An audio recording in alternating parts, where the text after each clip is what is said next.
ఈ మాటలు చెప్తున్నప్పుడే మీలో కొంతమంది యొక్క ముఖ కవళికలు మారిపోతున్నాయి. కొంతమంది బాధతో చూస్తున్నారు, కొంతమంది పిచ్చోళ్ళు దరిద్రులు నవ్వుతున్నారు. నేను చెప్పగలను ముఖ కవళికలను. అంటే వాళ్ళ యొక్క మానవత్వం ఎంత కృషించిపోయిందంటే, ఎంత దిగజారిపోయిందనంటే, అరే నువ్వు చేసే తప్పు ఇదిరా అని చెప్తే నవ్వుతున్నావు అంటే నీకు అసలు చెవినెత్తుందా? నువ్వు అసలు మనిషివేనా? ఇది దావీదు చేసినటువంటి పాపం. దావీదు ఏమన్నా మూర్ఖుడా? దావీదు ఏమన్నా దరిద్రుడా? దావీదు ఏమన్నా పనికిమాలినోడా? దేవుని యొక్క హృదయానుసారుడు. కీర్తనలు రాశాడు, అద్భుతమైన ఆరాధన నడిపించాడు, ఆయన పాటలు పాడితే దెయ్యాలు పారిపోయాయి. కానీ ఈరోజు ఈ దరిద్రమైన పని చేసి స్నానం చేసి వెళ్ళిపో అని అన్నాడు. ఆమె స్నానం చేసి వెళ్ళిపోయింది. దావీదు బయటికి మాత్రం రాజు, బయటికి మాత్రం హుషారుగా ఉన్నాడు. 3 నెలల తర్వాత ఆమె వచ్చింది. ఎందుకు వచ్చావు నువ్వు అని అంటే, సార్ నేను గర్భవతిని. మీ ఆయన ఎక్కడున్నాడు? యుద్ధానికి వెళ్ళి 6 నెలలు అయింది. ఏం చేయాలో అర్థం కాలేదు.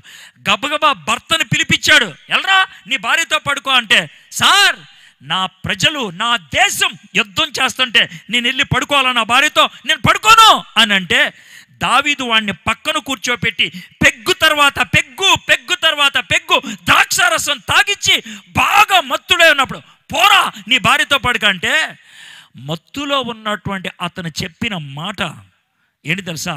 సార్ నా ప్రజలు యుద్ధం చేస్తుంటే నా భార్యతో నేను ఎలా పడుకోను సార్. ఆ మాట విన్నప్పుడు దావీదు గుండెల్లో గుచ్చుకొని ఉంటుంది. తాగిన వాడు ఒక పనోడు చెప్తున్నాడు యుద్ధం జరుగుతుంటే నా భార్యతో ఎలా పడుకోనని. కానీ రాజు అయినటువంటి దావీదు పక్కింటోడి భార్యతో పడుకున్నాడు. ఎందుకింత దూరం వెళ్ళిపోయాడు దావీదు? ఎందుకింత దయనీయమైన స్థితిలోకి వెళ్ళాడు? ఇది జరిగిన తర్వాత ఏం చేయాలో అర్థం కాక ఆ వ్యక్తిని దావీదే చంపించేశాడు. మొదటిసారి పాపం చేసినప్పుడు ఏ చావు లేదు. రెండోసారి పాపం చేసినప్పుడు దేవుడు ఒకడిని చంపేశాడు. మూడోసారి పాపం జరిగినప్పుడు దావీదే చంపేశాడు ఒకడిని. దావీదే చంపేశాడు. అయినప్పటికీ తన జీవితం సెట్ అయిందా? అవ్వలా. క్రూరత్వం ఎంత దూరం వెళ్ళిపోయింది, మొండితనం ఎంత దూరం అయిపోయింది, అపవిత్రత ఏ స్థాయికి వెళ్ళిపోయిందో చూడండి. పాపాన్ని చేసుకుంటూ వెళ్తే పాపపు స్థాయి పెరుగుద్ది కానీ ఎప్పటికీ మెరుగుపడదు. మొదటిసారి ఎవరూ చావలా, రెండోసారి దేవుడు ఒక్కడిని చెప్పాడు, మూడోసారి దావీదే చంపేశాడు. అయినప్పటికీ బుద్ధి రాలా. దేవుడు ఏం చేయాల్సి వచ్చిందో తెలుసా? మూడోసారి ఒక వ్యక్తిని చంపిన తర్వాత కూడా బుద్ధి రాలేదు కాబట్టి ఒక ప్రవక్తను పంపించాడు, నాతాను పంపిస్తే నాతాను వచ్చి దావీదుతో చెప్తే దావీదు భయపడిపోయి, ఏంటి దేవుడికి అన్నీ తెలిసిపోయినా అని భయపడిపోయి నాతాను కాళ్ళ మీద పడితే, నా కాళ్ళ మీద పడతావేందయా, నా కాళ్ళ మీద పడతావేందే, దేవుడి కాళ్ళ మీద పడంటే ఆ నేపథ్యంలో ఆయన రాసినటువంటి కీర్తనే 51వ కీర్తన. నేను పాపిని నన్ను క్షమించు అనే కీర్తన రాశాడు. దేవుడు దావీదుని క్షమించాడా? క్షమించినట్లు అనిపిస్తుంది. అయితే ఒక్క విషయం జరిగింది. ఆ బెత్షెబాకి ఆ వ్యభిచారం, అది వ్యభిచారం, ఆమె భార్య కాదు, పక్కింటోడి భార్య. ఆ పక్కింటోడి భార్యతో పడుకుంటే వచ్చింది ఆ గర్భం. వ్యభిచారం ద్వారా పుట్టాడు ఆ బాబు. ఆ బాబు పుడితే వాడికి జబ్బు వస్తే దావీదు బాధపడుతూ ప్రార్థన చేస్తే ఆ కొడుకుని దేవుడు చంపేశాడు. 2 చావులు. ఒక చావుకి కారణం దావీదు, ఇంకొక చావు దేవుడు చంపేస్తే అయింది. అయితే దేవుడు చంపేశాడని నీకు ఎలా తెలుసు? దావీదు ఆ పరిస్థితిలో ఏమంటాడు తెలుసా? దేవుడే తీసేసుకున్నాడు ఈ బాబుని, దేవుడే తీసేసుకున్నాడు. అప్పుడు కళ్ళు తెరుచుకున్నాడు. మొదటిసారి ఎవరూ చావలేదు, రెండోసారి ఒకళ్ళు చచ్చిపోయారు, మూడోసారి 2 చచ్చిపోయారు. మొదటిసారి దేవుడు క్షమించేశాడు, రెండోసారి ఒకడిని చంపితే కానీ దావీదు కళ్ళు తెరుచుకోలేదు, మూడోసారి దావీదు ఒకడిని చంపాడు, దేవుడు నాతాన్ని పంపించాడు, అయినా కళ్ళు తెరుచుకోలేదు, ఇంకొన్ని చంపాల్సి వచ్చింది. చూసారా? దేవుడికి దూరం అవుతుంటే, పాపం మన జీవితంలో గూడు కట్టుకుంటూ ఉంటే మొండితనం ఎక్కువైపోతుంది, జీవితం త్వరగా సెట్ అవ్వదు. మీలో కొంతమంది ఈ స్థాయికి వెళ్ళిపోయిన వాళ్ళు ఉంటారు. ఏమంటారు తెలుసా? నేను చేసేది తప్పని తెలుసు సార్, కానీ బయటికి రాలేకపోతున్నాను. నాకు ఇది చేయకూడదని ఉంటుంది సార్, కానీ అది చేస్తూనే ఉన్నాను. ఎందుకో తెలుసా? మొండితనం ఎక్కువైపోయింది. పాపం నెమ్మదిగా డిగ్రీలు పెంచుకుంటూ వెళ్ళిపోతుంది. ఇంటర్మీడియట్ తర్వాత డిగ్రీ తర్వాత పీజీ అన్నట్లు పాపములో స్థాయిలు ఎక్కువైపోయినాయి. దావీదు విషయంలో ఇదే. దేవుడు ఈ మాటలన్నీ బైబిల్లో ముద్రిస్తూ ఉంటే, ఎందుకు ముద్రిస్తున్నాను? నా ప్రియుడు కదా వీడు, నా హృదయానుసారుడు కదా, కానీ వెయ్యాలి. ఎందుకో తెలుసా? నా ప్రియుడు, నా హృదయానుసారుడు 100 కీర్తనలు రాసినవాడు, అతను పాడితే దెయ్యాలు పారిపోయినాయి. అయినప్పుడు కూడా అతని జీవితంలో ఇలా పతనం వచ్చిందంటే, ఇక్కడ కూర్చున్నటువంటి మనందరి జీవితంలో పతనం రావడానికి అవకాశం లేదా? ఉన్నది. సేవకులై ఉండొచ్చు, అయినప్పటికీ పక్కా చెప్తున్నా, అయినప్పటికీ జాగ్రత్తగా లేకపోతే నీ జీవితంలో వచ్చేది అదే.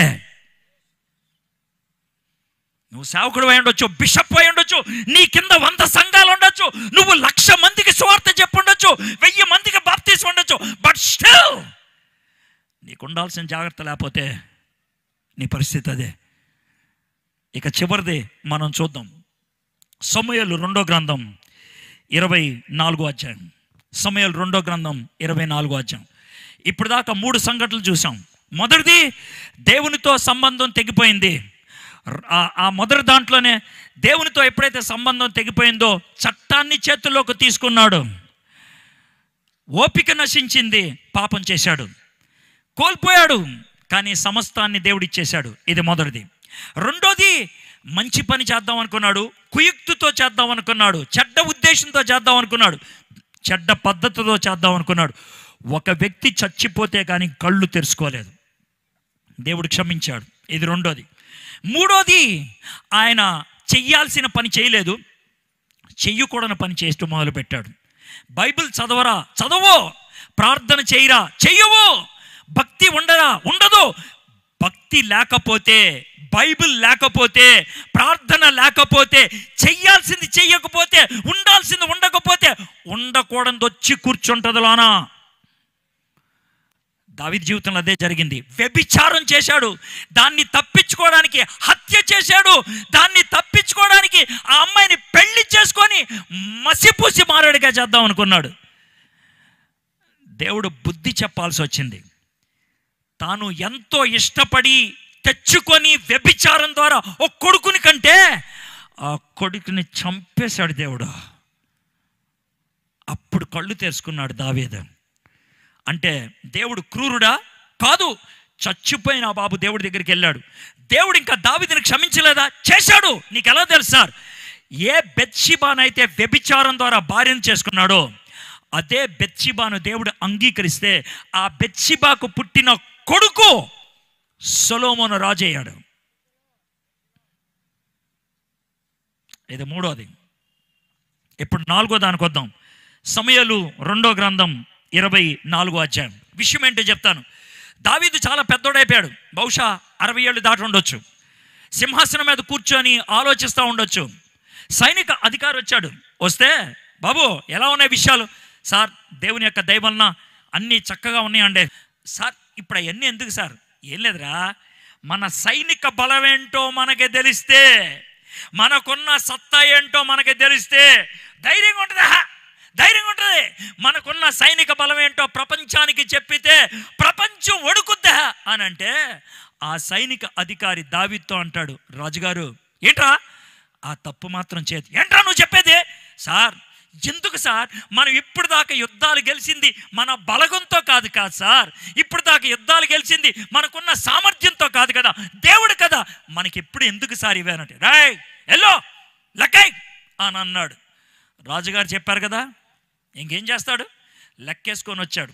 రాజుగారు, లెక్కేశాను సార్, మనకున్న సైనికులు ఎంతమంది, మనకున్న గాడిదలు ఎన్ని, మనకున్న ఒంట్లు ఎన్ని, మనకున్న గుర్రాలు ఎన్ని, మనకున్న వాళ్ళు ఇంతమంది బాణాలు వేస్తారు, ఇంతమంది ఈట్లు వేస్తారు, అన్నీ చెప్పాడు. దావీదు హృదయంలో, దావీదా ఎంత గొప్పడు అయిపోయావరా. దీన్నే మీరు ఏమంటారు? గర్వం. దావీదు 4వదిగా చేసింది గర్వం. అన్ని పాపాల కంటే గర్వం అతి భయంకరమైంది.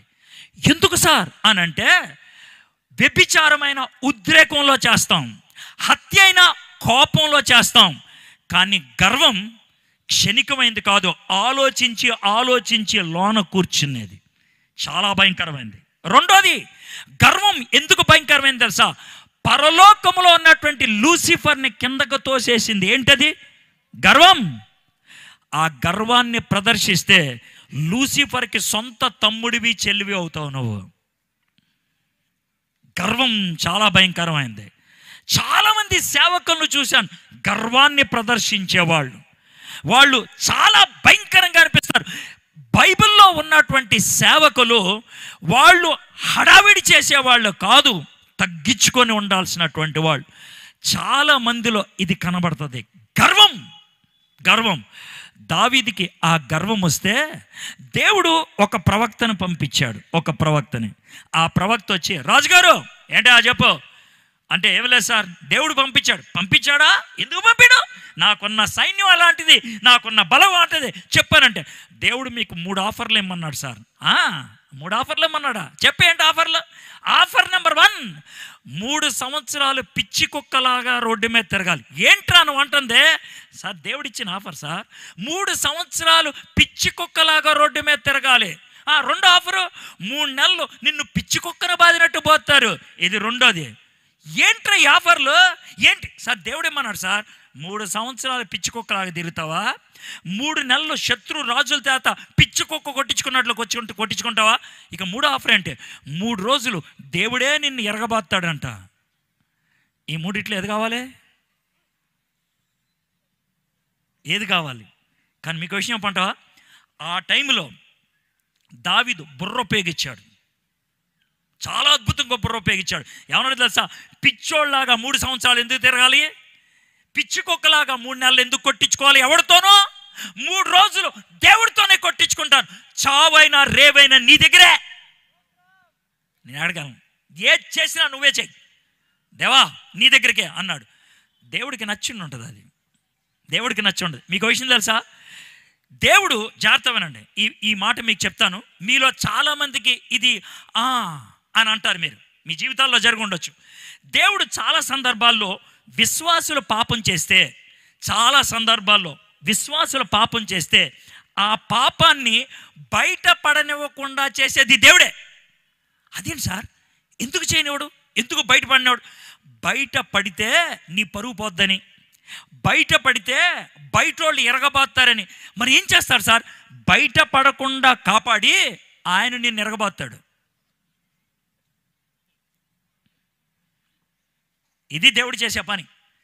మీకు చిన్న ఉదాహరణ చెప్తాను. మీ బాబు పక్కింటోడిది ఏదో దొంగిలిచ్చాడు. పక్కింటోడి బాబు వాళ్ళ అమ్మ వచ్చి, ఏమండి మీ వాడు దొంగిలిచ్చాడండి. ఎరా దొంగిలిచ్చావంటే అని అంటే, ఆవిడ కొడతానికి వచ్చింది అనుకోండి, వీళ్ళు ఏం చేస్తారు? ఆవిడ చూస్తుండగానే దబా దబా 2 కొట్టేసారి తీసుకెళ్ళిపోద్ది. ఎందుకని? ఈవిడ కొడతాం బెటరు ఆవిడ చేత కొట్టించకంటే. అర్థమైంది ఇప్పుడు? దేవుడు కదా సేమ్ టు సేమ్. వేరే వాళ్ళు కొడుతుంటే ఇష్టం ఉండదు, ఆయన కొట్టేస్తాడు. అందుకనే ఏం చేస్తాడు చూడండి. ఇప్పుడు దాకా కూల్గా ఉంది, అసలు విషయం ఇప్పుడు చెప్తా. ఏంటనంటే, మీరు ఇంట్లో ఒక్కళ్ళే ఉన్నారు, చెయ్యకూడని పని ఏదో చేస్తున్నారు, తినకూడదు ఏదో తింటున్నారు, తాగకూడదు ఏదో తాగుతున్నారు, చూడకూడదు ఏదో చూస్తున్నారు, దరిద్రమైన పని చేస్తున్నారు. అప్పుడే ఆ పని అయిపోయింది, అప్పుడే కడిగేసుకున్నారు, అప్పుడే మూసేశారు, ఇలా కూర్చున్నారు. టక్కుమని తెలుసుకొని మీ అమ్మ నాన్న వస్తుంది, మీ గుండె ఏమవుతుంది? 5 నిమిషాల క్రితం వస్తే నా పని ఏమైండేది? జరిగింది ఎప్పుడైనా ఇలాగా? అయ్యింది. 5 నిమిషాల క్రితం మీ అమ్మ ఎందుకు రాలేదు తెలుసా? 10 నిమిషాల క్రితం మీ నాన్న ఎందుకు రాలేదు తెలుసా? దేవుడు రానివ్వలా. వాళ్ళ కంట పడితే అవుట్ నీ బతుకు. అందుకనే అయితే ఒక విషయం చెప్తాను. మీలో కొంతమంది, సార్ అలా కాదు సార్, నా పరిస్థితి అంతా బట్టబయలైపోయింది, అందరికీ తెలిసిపోయింది నా గురించి. ఆ స్థాయి ఎప్పుడు వస్తుందో తెలుసా? దేవుడు తాను సరిచేయడానికి ప్రయత్నం చేస్తే కూడా నువ్వు వినకపోతే, దేవుడు సరిదిద్దాలని ప్రయత్నం చేసినప్పుడు వినకపోతే శత్రువులకు అప్పగిచ్చేస్తాడు. దేవుడు ఇశ్రాయేలుని పలుమార్లు గద్దించాడు, వినకపోతే బబులోనీలకు అప్పగిచ్చాడు, ఐగుప్తీయులకు అప్పగిచ్చాడు, మిద్యానీయులకు అప్పగిచ్చాడు. వాళ్ళకి బుద్ధి రావాలని. నిన్ను ఇతరులు ఏడిపిస్తున్నారంటే బయట వాళ్ళు నిన్ను విసిగిస్తున్నారంటే, బయట వాళ్ళు నిన్ను హింసిస్తున్నారంటే దేవుడు శిక్షించే స్థాయిని దాటిపోయావని అర్థం. దావీదు అక్కడ దాకా వెళ్ళలేదు పాపం. దేవా నువ్వే నన్ను శిక్షించు అన్నాడు. అయితే జాగ్రత్త వినండి, దేవుడు శిక్ష విధించడం మొదలుపెట్టాడు. 3 రోజులే. 3 రోజుల్లో మొదటి రోజు శిక్ష అయింది. ఆ మొదటి రోజు శిక్షలో జాగ్రత్త వినండి, 70,000 మంది చచ్చిపోయారు. 70,000 మంది చచ్చిపోయారు. మొదటిసారి తప్పు చేశాడు, ఎవడో చావలేదు. రెండోసారి తప్పు చేశాడు, ఒకడు చచ్చిపోయాడు. మూడోసారి తప్పు చేశాడు, 2 చావులు చూశాడు. 4ఓసారి తప్పు చేశాడు, 70,000 మంది చచ్చిపోయారు. పాపపు స్థాయి పెరిగే కొద్దీ, దేవుడికి దూరం అయ్యే కొద్దీ శాపం ఎలా ఉంటుంది, నష్టం ఎలా ఉంటుంది, కష్టం ఎలా ఉంటుంది, ఎంత భయంకరం ఆలోచించండి. మీ ఇళ్లల్లో ఉన్నటువంటి జబ్బులకి బహుశా మీ పాపం కారణమేమో.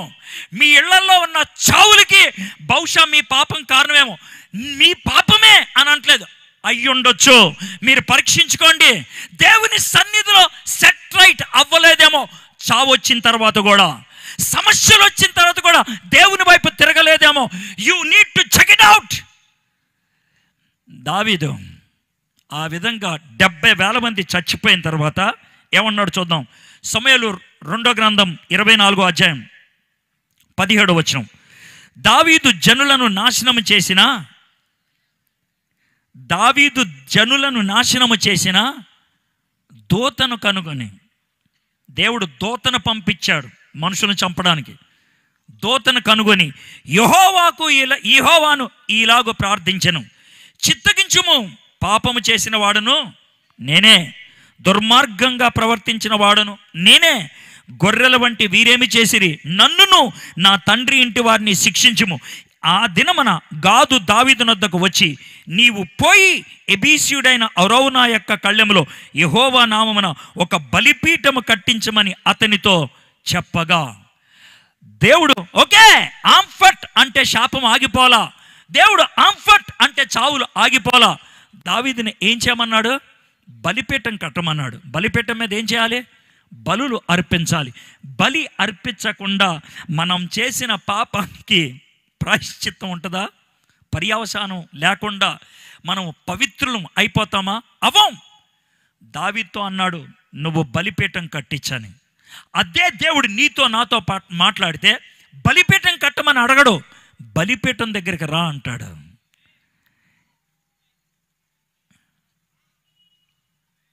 రా అంటాడు. ఏంటా బలిపీఠం? యేసుక్రీస్తుని వధించినటువంటి స్థానం కల్వరి. అక్కడికి వస్తే ఆ బలిపీఠం దగ్గర మనకి పాప విమోచన దొరుకుద్ది. అక్కడ మనకి పాప క్షమాపణ దొరుకుద్ది. ఈ రాత్రి నువ్వు మొదటి స్థితిలో ఉన్నావా, 2లో ఉన్నావా, 3లో ఉన్నావా, 4లో ఉన్నావా తెలీదు. దేవుడు పరిష్కారం ఒకటే అంటున్నాడు, నా దగ్గర రా, నేను క్షమిస్తా. దావీదు మొదటిసారి దేవుని వైపు చూశాడు, రెండోసారి దేవుణ్ణి క్షమించమని అడిగాడు, 4ఓసారి పశ్చాత్తాపడ్డాడు, 5ఓసారి బలిపీఠాన్ని కట్టించి ప్రభువు దగ్గర క్షమాపణ అడిగాడు. దేవుడు ఏం చేశాడు? 25వ వచనం. అక్కడ దావీదు యెహోవా నామమున ఒక బలిపీఠము కట్టించి దహన బలులను సమాధాన బలులను అర్పించెను. యెహోవా దేశము కొరకు చేయబడిన విజ్ఞాపనను ఆలకింపగా ఆ తెగులు ఆగి ఇశ్రాయేలీయులను విడిచిపోయాను. బలిపీఠం ఎప్పుడైతే కట్టించి బలులు అర్పించాడో దేవుడు క్షమించాడు, తెగుల్ని ఆపేశాడు. మొదటిసారి దేవుడు క్షమించి సమస్తాన్ని వెనక్కిచ్చేశాడు. రెండోసారి దేవుడు క్షమించి మందసం చేరాల్సిన చోటుకు వచ్చేటట్లు చేశాడు. మూడోసారి దేవుడు క్షమించి బెత్షెబాకు పుట్టిన కొడుకునే రాజుని చేశాడు. 4ఓసారి దేవుడు దావీదును క్షమించాడు. పూర్తిగా క్షమించాడా? ఒక్క వచనం చెప్పి నేను ముగిస్తాను. 2వ దినవృత్తాంతములు 3వ అధ్యాయం. ఇది ఒక్క వచనమే, ఈ అధ్యాయం ఏం చదవక్కర్లేదు, ఒక్క వచనమే. 2వ దినవృత్తాంతములు 3వ అధ్యాయం 1వ వచనం. తర్వాత సొలొమోను యెరూషలేములో తన తండ్రి అయిన దావీదునకు యెహోవా ప్రత్యక్షమైనప్పుడు మోరియా పర్వతమందు దావీదు సిద్ధపరిచిన స్థలమున ఎబీసీయుడైన ఒర్నాను కళ్ళమందు దావీదు ఏర్పరిచిన స్థలమున యెహోవాకు ఒక మందిరము కట్టనారంభించెను. ఎక్కడైతే దావీదు బలిపీఠం కట్టితే తెగులు ఆగిపోయిందో అక్కడే సొలొమోను ఏం కట్టాడంట? మందిరం కట్టాడు. ఎక్కడైతే తెగులు ఆగిందో అక్కడ దేవుని మందిరం రావటం బట్టి ఏం మొదలైంది? ఆశీర్వాదం. ఆశీర్వాదం. తెగులు పోయింది, ఆశీర్వాదం వచ్చింది. మై ఫ్రెండ్స్, 4 సందర్భాలు చూసాం దావీదు జీవితంలో. మొదటిసారి తొందరపడ్డాడు, మొదటిసారి ఓపిక నశించింది, చట్టాన్ని చేతిలో తీసుకున్నాడు. రెండోది కుయుక్తి బుద్ధి ఉపయోగించాడు, తప్పుడు పద్ధతి ఉపయోగించాడు. మూడోది చెయ్యాల్సిన పని చేయలేదు, చెయ్యకూడని పని చేశాడు, మసిపూసి మారేడుకాయ చేద్దాం అనుకున్నాడు. నాలుగోది గర్వంగా ప్రవర్తించాడు. 4 విషయాలు చెప్పాను. మొదటిసారి పోయిందంతా వచ్చింది, రెండోసారి ఒకడు చచ్చిపోయాడు, మూడోసారి 2 చచ్చిపోయారు, నాలుగోసారి 70,000 మంది చచ్చిపోయారు. నువ్వు ఇంకెంతమంది చావులకు కారణమవుతావు? ఎంతమంది బతుకులు నాశనం చేయడానికి నువ్వు కారణమవుతావు? ఇప్పటికైనా దేవుడి వైపు తిరుగుతావా? ఎప్పుడైనా దేవుడి వైపు తిరుగుతావా? ప్రభా నన్ను క్షమించు అని అడగగలుగుతావా?